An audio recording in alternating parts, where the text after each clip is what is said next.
Hello folks and welcome everyone to this brand new campaign in Hearts of Iron 4 with another nation that Field Marshal Tier 92 has never played before, which is the Republic of Turkey. I guess that you all know a bit the history of this nation, which once upon a time reigned supreme throughout Anatolia, the Balkans, the Crimea, the Caucasus, the North African coast, Egypt and a few more lands in Arabia. Still, just like the old Roman Empire or any other empire which had ruled supreme over Europe or Asia, or in between them, the Ottoman Empire knew his periods of glory followed by a steady decline, which culminated in the catastrophic defeat in 1980. As a result of that, not only what remained of the empire was carved up between the winning powers, but the Allies further decided to get rid of the Turkish nationalist movement and proceeded to occupy several coastal regions of Anatolia.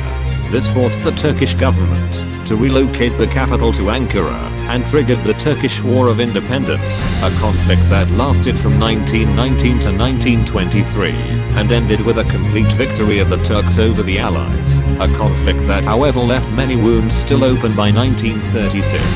Mustafa Kemal Ataturk was elected the first president of the newborn Republic of Turkey, and undoubtedly his program to modernize the society by westernizing several aspects of the political, religious, and cultural spheres gave his fruits. By 1936, the young Republic of Turkey can be indeed considered by far the most powerful of the minor nations in the Eurasian theater. Still, the plagues of the War of Independence are still pulsating in the nation's veins, as the heavy losses suffered in the conflict negatively impacted the economic growth of the country, and not everyone in the Ankara government supported the modernization ideas pushed by Ataturk. The slow economic recovery of the country, the lack of a centralized and planned coordination, and the territorial devastation meant that more and more people could not afford even to go to the elementary school, drastically increasing the illiteracy of the population and preventing a global industrial growth of the country. If the Republic of Turkey was to play a significant role in the upcoming years, many things had to be changed. It was in this boiling situation that our old, and I would even say, famous friend, Field Marshal Tier 92 appeared on the scene. Upon his arrival in Ankara on the early hours of January 1st, 1936, he immediately was received by Ataturk and together decided what were the most urgent reforms needed. First of all, Field Marshal Tier 92 recommended to expand the civilian industry, as this could have set the basis for more ambitious national projects, such as infrastructure, fortifications along the Istanbul Peninsula or new naval dockyards. Secondly, Field Marshal Tier 92 gave a look at the Turkish armed forces and tagged them as completely unprepared, untrained, under-equipped and poorly motivated. In an effort to bridge this material and equipment gap, Field Marshal Tier 92 directed, even though it should be more appropriate to say diluted, the military production towards primitive close air support planes, as this was the best that the Turkish aircraft industry could crank out. Grappling hooks, winter uniforms, ice axes and dedicated rifles for the mountain troops, radio equipment for the cavalry divisions, together with medicines, ammunition, explosives and other support tools for the whole land army. While dreaming about how to reform and reshape the future new Ottoman army, Field Marshal Tier 92 decided, and imposed his will, that it might have been worth to reinforce the artillery branch, not only with the more easily transportable 75mm howitzers, but also with the heavier 120mm pieces. Following similar thoughts, he further ordered to start production of military lorries and liaison vehicles, maybe in preparation of movement war, as well as of light tanks, even though what the Ankara military factories were producing resembled more what the British threw against the Germans at Cambrai in 1970. The worst was however yet to come. In a confidential meeting between Field Marshal Tier 92 and Ataturk concerning the draft of the first 5-year plan, the situation got out of their hands when on March 11th, armed rebels of the Demirhan and Haydaran tribes blew up a bridge in the Dersim region. This act was interpreted as the casus belli and triggered Field Marshal Tier 92,